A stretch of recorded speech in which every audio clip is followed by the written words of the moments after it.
Club. Right now it's time to bring in Mike Cozzi. Time for a check on sports. Good morning, Mike. Good morning.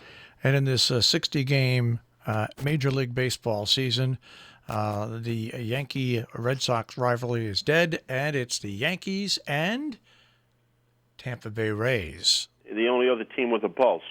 Really, and that rivalry really started last year. If you remember the dust-up at a couple of games. Tampa Bay has the far deeper pitching. The Yankees have a far deeper bullpen. They'll be scrapping at one another for the next 42 games. Doesn't that sound crazy? For the next, in 40 games, the season's going to be over. 35 games. It would be anyway at this point. I know, but still, they just started. It's just, I don't know. But anyways, so that's the rivalry game now in the American League. Yep.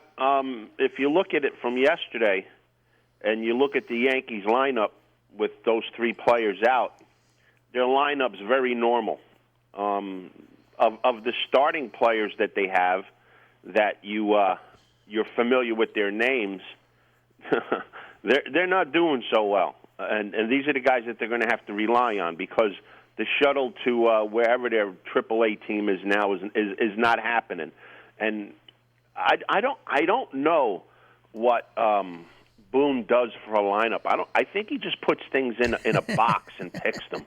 He had Voit leading off last night. The guy runs like a truck. He strikes out a lot. He's your leadoff hitter. I have no idea how he makes a lineup. But like I said, the names that you're familiar with, Gary Sanchez, he's hitting 138. Torres, who's supposed to be the next Derek Jeter, he's hitting 233. Andujar, who's supposed to be one of the best pure hitters in baseball, according to Yankee fans, he's hitting 100. And the leading hitter on the team right now is the guy that they want to trade. That's Frazier. He's hitting 409. So the Yankees lineup right now is in pretty much of a disarray, and Tampa Bay has a big opportunity here to pass them up and go in first place. All right. Now, before we go any further, I want to mention that we've got a new feature. If you follow Mike's horse racing picks here on the air, Wednesday through Friday, we post them online, and it's online at RobinHoodRadio.com, RobinHoodRadioDailyBugle.com, RobinHoodRadioDailyBugle.com, and pick on Cozzzy's Corner.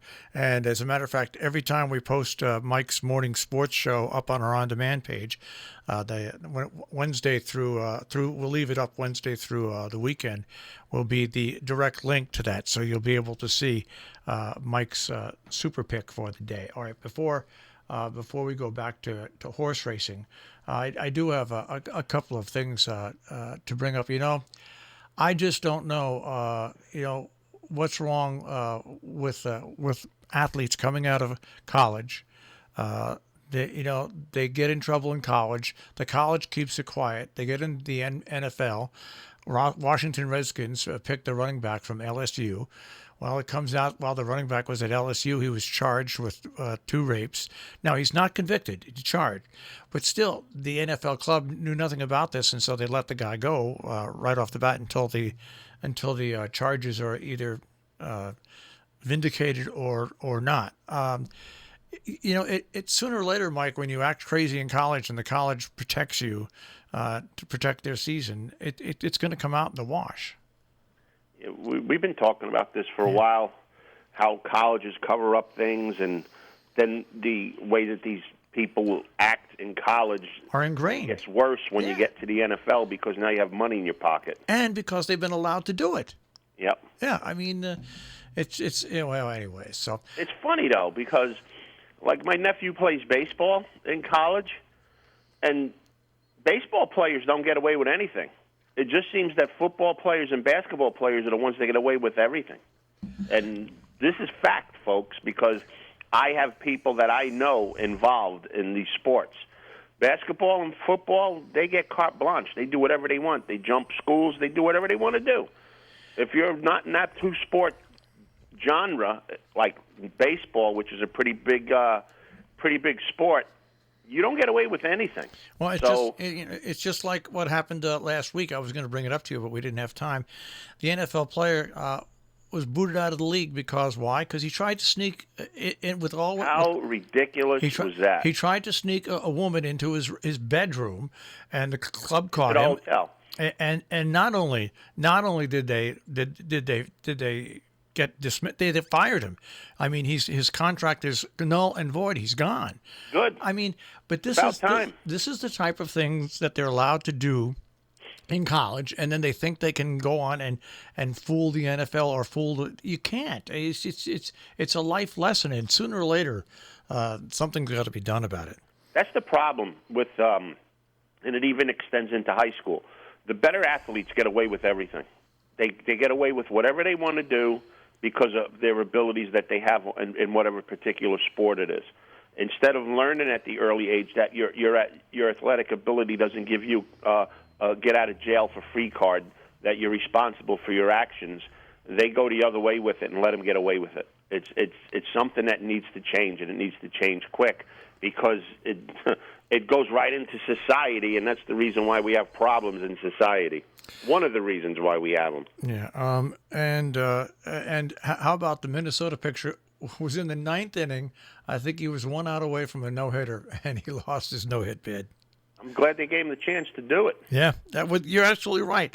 In today's baseball, he was a good chance he'd be out of there after 5.5 innings. Exactly. I mean, they let the guy go 9 innings to try to do something instead of saying, "Oh well, now we're going to go to the 6th inning and the 7th inning guy." And they finally did a little old school baseball and let the guy try to get himself a no hitter for 9 innings out there. And they need to do that more too. Now, you're a baseball player, pitcher. You have been. You've been connected with the game.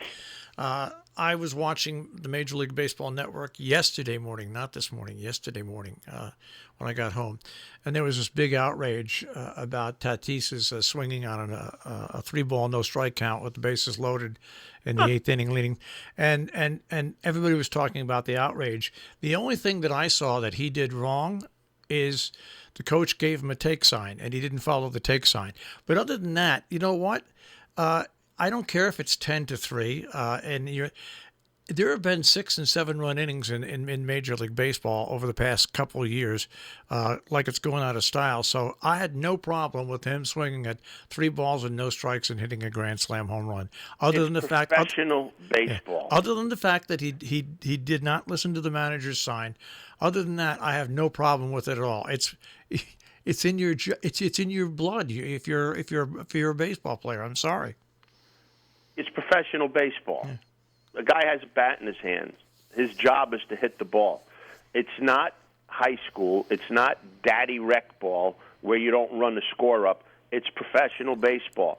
So the guy, so he takes the 3-0 pitch. Then the guy throws another meatball 3-1 and you hit it. There's no problem with that. Yeah. No, it's the same thing.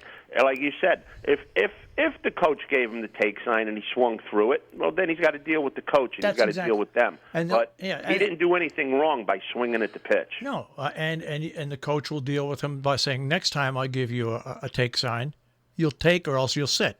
That's the way it's handled behind the scenes. It's not some big. Everything in baseball and sports nowadays has to be some big outrage. Yeah, everybody in all sports, all the writers and everything, that they're part of the organization, that they're part of the league, they're part of the team.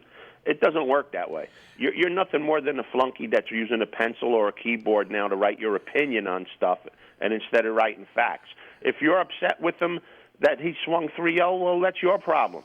And all you should say was what we said this morning, the staff will take care of the situation. Maybe he shouldn't have done it. But for you to come out and say he shouldn't have done it, maybe you should have played baseball at some time, and when you're standing there with the bases loaded and you get a 3-0 meatball to destroy and you do it, that's part of the game. You're paid, you play to produce. And this guy got in trouble for producing. I guess when it's 3-0, maybe you should just get a little stool and sit down to show that you're not going to hit. Absolutely ridiculous. Yeah, and I learned something when I was a young kid a long time ago. Somebody told me any guy with a bat in his hand at any time in the count is dangerous. And end of story. And when I was a terrible athlete, but I used to always go out for Little League and stuff like that. I could never make Little League. But even in the minor leagues, which we had, I never forget, as I was sent up to bat and Mr. Drum was the coach. And he said, "Now I want you to try to bunt, okay? I want you to try to bunt." And so I get up there, and what do I do at the first pitch? Swing at it. Hey, you know what he did? Took you out of the game. Now, this was not even Little League. This is the minor leagues leading up to took me out of the game. The way it was. And I learned very quickly, guess what? You listen to the coach. What they tell you to do. Oh, gosh. Well, anyway, so those are the things I had to chomp on. What do you got for us? Hockey last night. Oh, hell, how come the Las Vegas team is good again? They were never bad. I know, but how come that's one of the few sports teams that's been good right off the bat. No, there's more than that. All right. I mean, the expansion was different. They got draft picks, and the teams were eligible to let better players be available for the free agent draft because of money situations and stuff. So economics had a lot to do with why Vegas got so good so fast. And Chicago was beating them in the entire game last night until the end of the game, and Vegas put one in, and home goes Chicago. I figured Vegas would beat them yesterday. Chicago, Corey Crawford stood on his head the day before, and you knew he wasn't going to do it again last night. Vegas is just a better team than Chicago. Chicago's a very young team, and they're going to be good soon, but they're just not as good as Vegas right now. Dallas beat Calgary. I thought Calgary would win yesterday, but Dallas beat them. They have a 3-2 lead now. The Flyers shut out Montreal, as I thought. They're up 3-1. The oddest game of the day was the Islander-Washington game. The Islanders got up early 2-0 and had Washington just at the curb, ready to go home. And then the Islanders committed a stupid penalty against Ovechkin. They slashed him from behind the play, and Ovechkin got really mad about it. And they woke up Ovechkin, who was sleepwalking for the last 3 games. He just went berserk yesterday. He scored 2 goals. He picked up the entire Washington team by showing some life. And the Islanders, after that slash, were never even in the game, and they got beat yesterday by Washington 3-2. So it's going to be interesting to see how this goes the next time they play, which is Thursday, how the Islanders are going to react and how Washington's going to react. It's a 3-1 series, and the Islanders are on the cusp. But the way that Washington came back yesterday and just how the Islanders folded up and couldn't do anything, it's going to be interesting to see how that plays out. All right. So we got any horse racing today? Yeah, well, up at Saratoga. 5th race is a $40,000 claiming race, a mile and 16th on the turf.